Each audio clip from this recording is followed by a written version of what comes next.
You're watching Beyond Markets, and welcome. I'm Kenneth Igbomor, and on today's show we will assess the World Bank's country policy and institutional assessment and find out how African countries performed in 2018.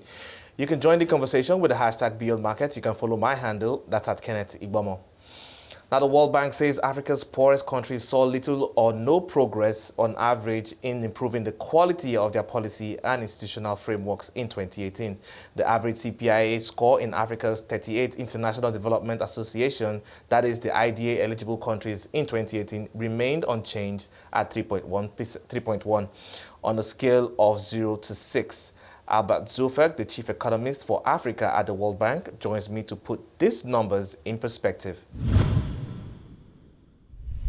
Thank you so much for your time on the show, Albert. And I'd just first like to get a sense of how African countries performed in the country policy and institutional assessment.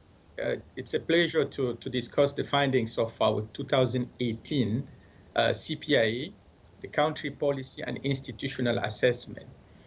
And this edition has three important findings, Kenneth. The first is that the 38 poorest countries in Africa, which qualify for IDA, our concessional window, the quality of policies and institutional, and institutions hasn't improved in 2018. The countries clearly have not done quite well in improving those policies and institutions.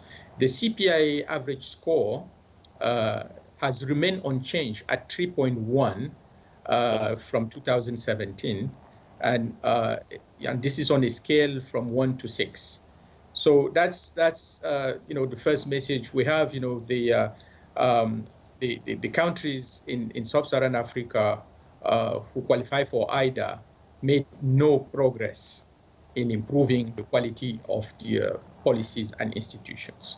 The second message, Kenneth, is that there were a notable deterioration in fiscal policy and debt management in 2018 across sub-Saharan Africa. The report is therefore calling for strengthening debt management capabilities within our countries. And this is so critical because the structure of debt and therefore its risk profile is fast changing. So it's crucial for our countries to equip ourselves with the skills to manage this, changing nature of debt.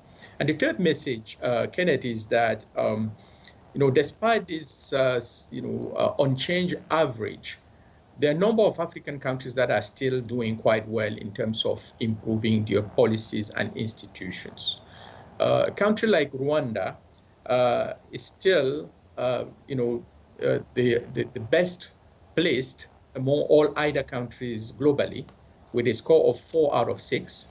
And there are a number of countries in Africa. There are 8 countries actually in 2018 that improved their scores. So that's my take on this 2018 CPIA report. All right, now let's look at how the countries ran, because it's interesting to know. In fact, it was great hearing about Rwanda, as you rightly mentioned. And I'd like to understand, are we seeing trends, when you look at how countries are performing, especially with reforms, are we seeing the trends across the regions? For example, are we seeing East Africa doing much better than West and Southern Africa? That's an interesting question, Kenneth. I don't think it's East versus West. What we see is that, the average is certainly hiding some clear heterogeneity across the continent. Countries that are resource rich, for example, tend to underperform. And that's actually quite, it's quite concerning, because our largest economies on the continent are resource rich. A country like Nigeria, for example, has seen its CPIA score decline consistently since 2013, from 3.6 to 3.1 in 2018. And that's our largest economy. So you do have, a clear sense of, policies not being, reforms not being implemented consistently in resource-rich countries. Another category of countries that is interesting to see is fragile countries in sub-Saharan Africa. And there the news is rather good in the sense that number of fragile countries have been working extremely hard to improve their policy and institutional assessment. And countries like Central African Republic have actually increased their CPIA rating in 2018.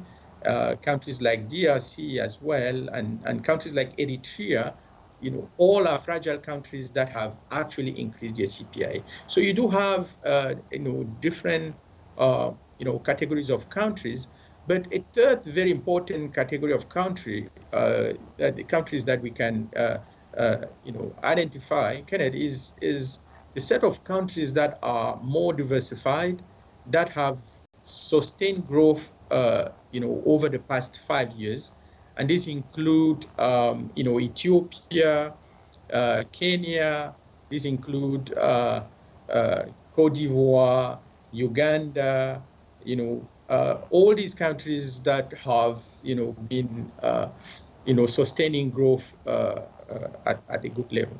All right, so let's look at some of these areas where we are seeing some green shoots coming up, like areas of improvement. I understand that, like you rightly mentioned, Rwanda had some positives there, and it has to do around social policy. While we have seen a deterioration in macroeconomic management, there is some positive outcome on social policies.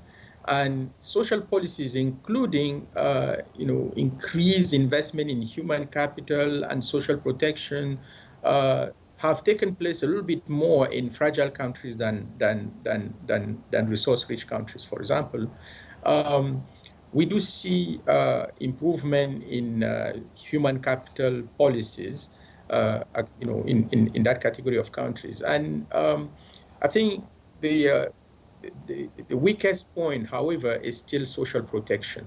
We still have less than 10% of our population across sub-Saharan Africa that is covered by any social protection policy. So we do see those improvements. All right, now let's look at some areas that are also impeding, the efficient use of public resources, like you rightly mentioned in the report. One of the things that sticks out like a sore thumb is the rule of law, and I would like to get your thoughts on in what areas this can be improved on.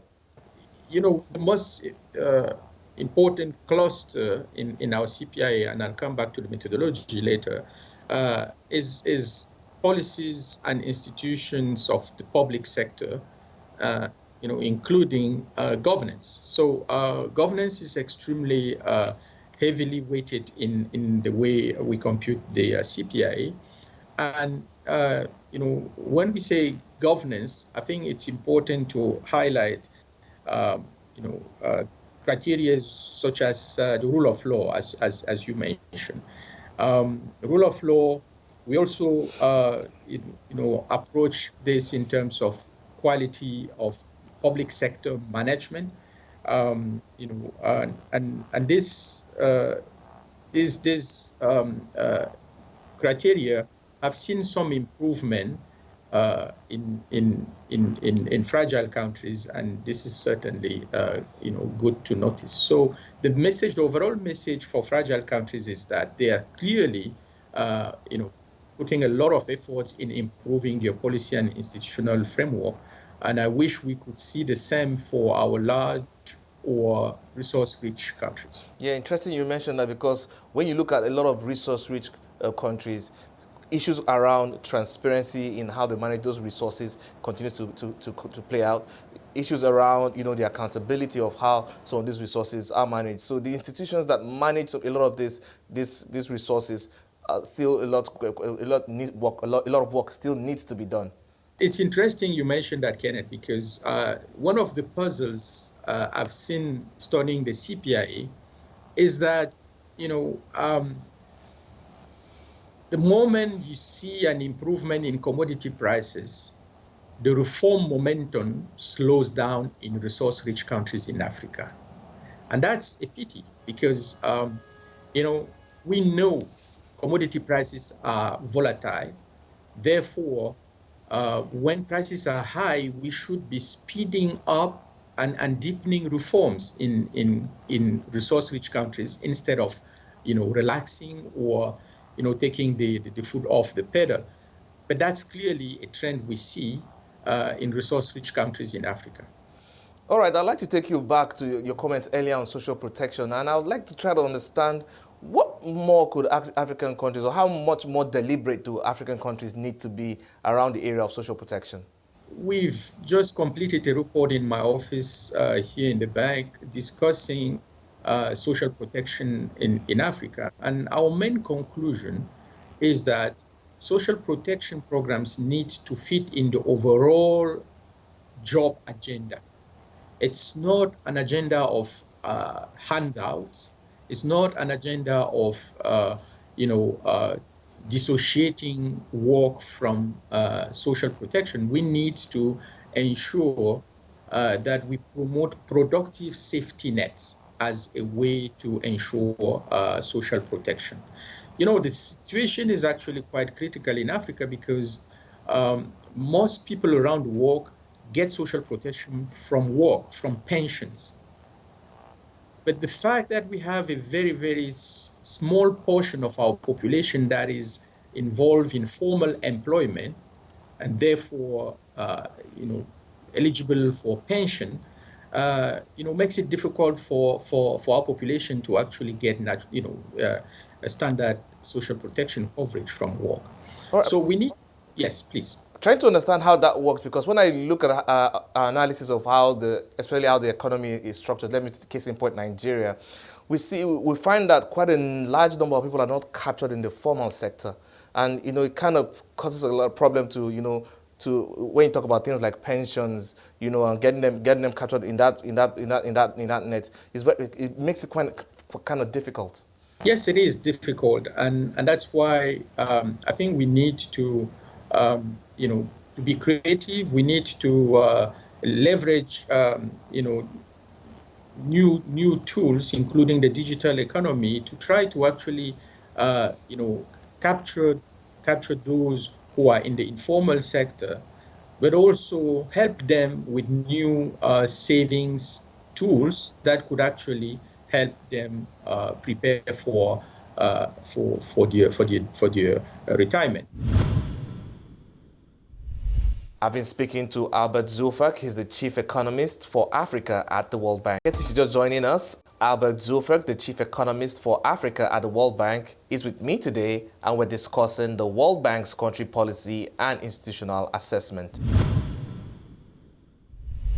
Thank you so much for your time on the show, Albert. And before we left off during the break, we're just talking about financial inclusion. And I would like to get a sense of, because we've seen quite a number of African countries trying to do so much, to move the needle for financial inclusion. And I would like to get a sense to understand, are we seeing this reflect on the CPIA scores?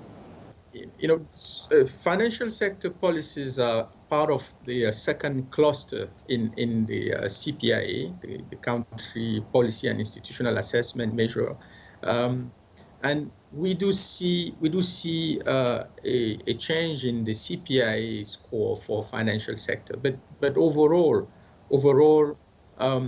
countries where there has been an improvement in the financial sector and more broadly in structural policies are those that are harnessing the digital revolution. Countries like Kenya have clearly seen an improvement in financial inclusion as the M-Pesa revolution has now translated into a savings and credit mechanism that is bringing all the unbanked on the table. So, countries where digital finance is making inroads are those that are clearly seeing an improvement in their CPIA index for financial sector. So these countries would certainly include Rwanda, Kenya, and Nigeria is certainly, making good progress as well, and Ghana is clearly moving extremely fast on that front. All right, so but we're still at 3.1. We didn't move from last year. I'd like to first understand the methodology around coming together, putting together this report together, and how African countries can move the needle and improve. Why is this assessment different from others? It's because of two things. One, it's focusing on what is within countries' control. We are focusing not on the generic outcomes like GDP, which may actually be influenced just by commodity prices, but we are focusing on government's effort, government's reform momentum and their results. So it's what is within countries' control that we are actually capturing here. And I think that is key. The second reason why this is important is we use this index as a way to allocate our resources, our scarce concessional resources, because we believe good policies and strong institutions should be rewarded. So an improvement in the CPIA translates to an improvement in an increase in the IDA allocation of the country. So this is actually a very, very important index. Now, how do we compute it? The CPIA has 16 indicators grouped in 4 clusters. The first cluster is macroeconomic management. The second is structural policies. The third is social and inclusive policies. And the fourth is governance and public sector policies and institutions. So it's actually very comprehensive. Unlike other indices that we produce that would focus only on one aspect of the reform, the CPI is actually comprehensive. It touches all 4 areas that would make growth sustainable in the future. So in each of these clusters, macroeconomic policies, macro management, structural policies, equity policies for equity and inclusion, and governance. Of the 4, the governance cluster has the largest weight. So we believe, when there is poor governance, it translates into implementation across the economy. So we put a lot of emphasis on, institutions of the public sector, policies to fight corruption, and policies to manage public finances in a way that is transparent and accountable. So all these, indices are synthesized into one index from 1 to 6, and unlike other indices, it's slow to change because it does take time for good policies to actually translate into results. So the index is actually very, very robust. Now, how do we work to improve this index? How can countries organize themselves to move the needle? My suggestion would be for countries to organize teams around those 4 clusters and really start tracking progress and measures to improve reforms and strengthen institutions in these 4 areas.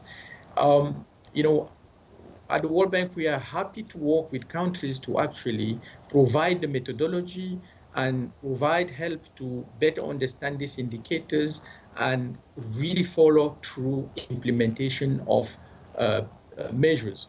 I think it's important to know that policies announcements are not rewarded.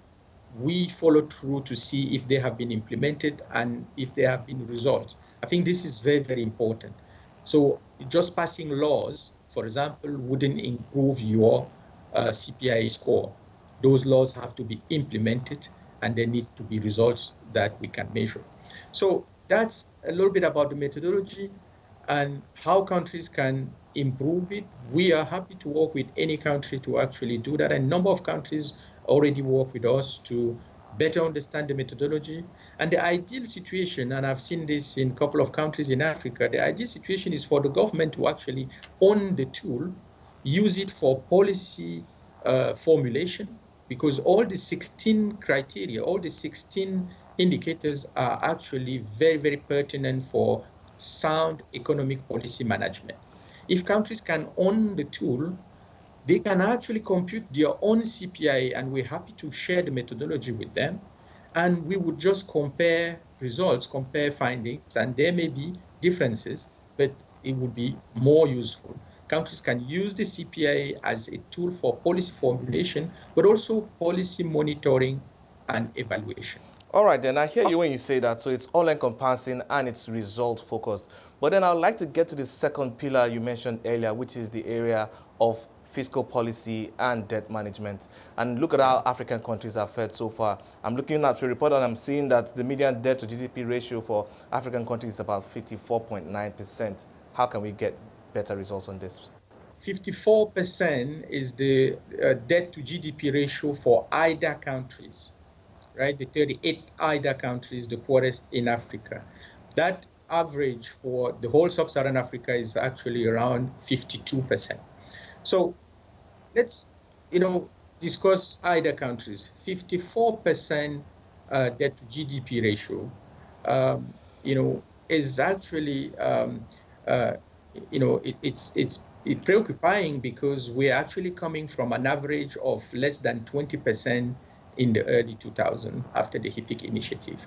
So the rate at which our countries have been accumulating debt is actually one of the first concerns. So the level of debt, is an issue, but what is more of an issue is the rate at which countries have been accumulating debt. So the rate of growth of debt is certainly,